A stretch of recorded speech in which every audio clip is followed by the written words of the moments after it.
For hundreds of years, countless human beings have been inspired by the American dream. The American dream was the idea that, through work, any American could achieve the life they want. The dream also reached foreigners who felt constricted or beaten down in their country and wanted a more free, happy life. The exact ideas and goals of the American dream varied from person to person, based on their morals, values, and beliefs. The dream itself, though, provided a common goal for all to strive for, one that many could achieve. The question is that still the case today? Of all Americans and foreigners who wish to achieve the American dream nowadays, very few actually succeed in doing so. Americans have experienced increasing debt and poverty, coupled with a lack of available jobs and countless other factors, which has caused many to be financially incapable of fulfilling their own American dream. Foreigners have been succumbed to many immigration laws and requirements, limiting their chances of reaching America, as well as losing opportunities necessary to achieve the American dream, if they are ever able to arrive. Many have begun to realize that the American dream has been failing and have been looking not for a solution, but for something to blame. For many, the easiest target to point blame at is the American government. Many believe that the government has been taking away liberties and freedoms from the people and are taking advantage of the people. Others believe that the government is doing too little and should be providing the American dream for every American. These and many other beliefs are not new ideas and are both right and wrong to some extent, which will be explained later. The government may be a cause of the corruption of the American dream, but is not the overlying cause. To fully understand what had caused the corruption of the American dream, we must first understand the history of the American dream, as well as how and when it started to fail. The American dream has started back before America was its own country in the 1600s. America, often called the New World at the time, was first colonized early in this century and was a new, unknown land. For many, this land would provide a new beginning to their lives. Many Europeans emigrated to America to be free from their previous life and to be able to achieve a much more successful life. They hoped to be free from many religious persecutions and hoped to achieve a better life than they could back in England. The American dream back then was a very new concept and didn't even have a name yet, but was already a widely known idea for those immigrating to America. The idea was new and pure, was one of the reasons so many Americans emigrated. Although America itself had a rocky start, a combination of large effort by Europeans and the cultivation of tobacco was what set America off on a successful track. At the same time, it dramatically increased the chances of Americans being able to achieve their own American dream, giving the dream more significance to others who wished to achieve this new dream. Skipping forward to the Revolutionary War, the Americans, now tired of being restricted by ruling British Parliament, fought to gain their independence. Along with independence, the Americans fought to regain many freedoms lost through acts passed just before the war. As a result of the war, many Americans felt a large sense of patriotism toward their new country, as well as a sense of importance in their country, both during and after the war.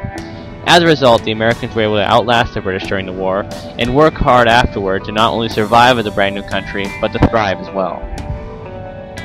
Freedom was a common theme for Americans in the Revolutionary War, as well as in the American dream.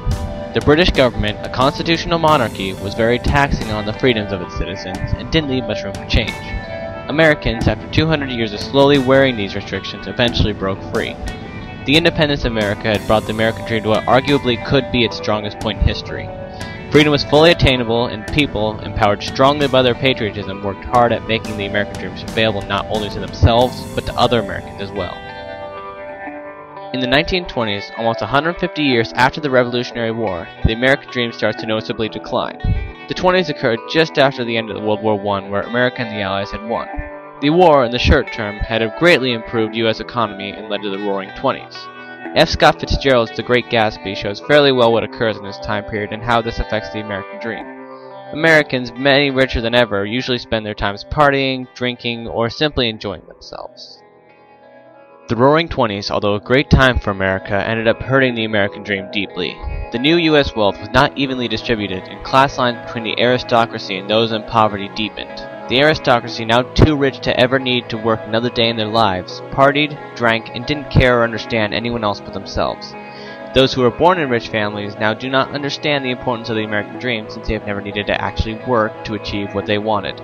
Those in poverty had also stopped caring for the American dream, for it seemed to them to be an unobtainable fantasy that shouldn't be bothered with. Overall, this time period decreased the importance of the American dream, and it led America into the Great Depression and World War II.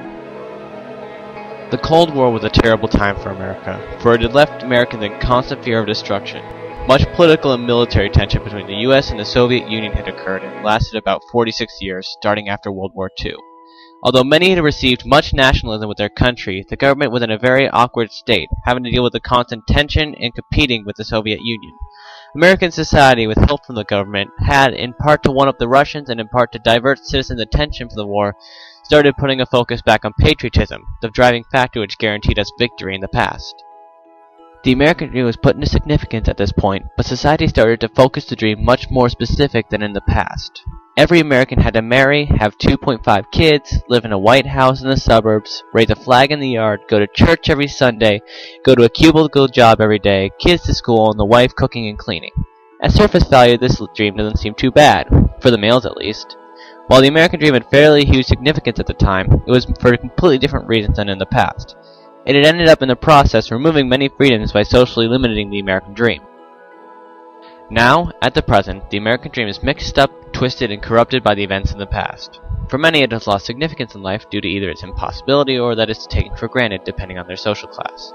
For others, namely right-wing Republicans, the American dream is important, but they believe in the 1950s American dream and tend to look down upon anyone who disagrees with anything else than what they believe. The now minority who still sees the American dream in its pure state end up getting buried under the others and tend to be unable to achieve the American dream anyway. Another main issue with the American dream now is the celebrity dilemma. Celebrities are not new, but celebrities in history tend to be famous or infamous for some great reason, like George Washington or Adolf Hitler.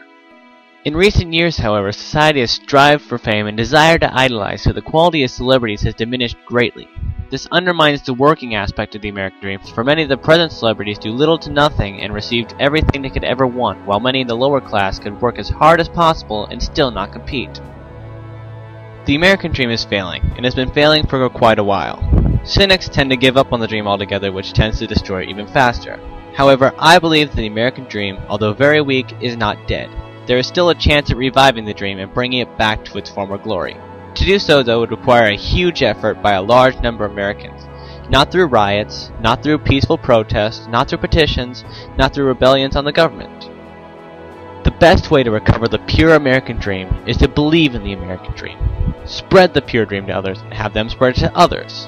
With some success, we can achieve a majority of Americans who believe in hard work paying off and receiving happiness while helping your country and in freedom, both legally and socially, for all.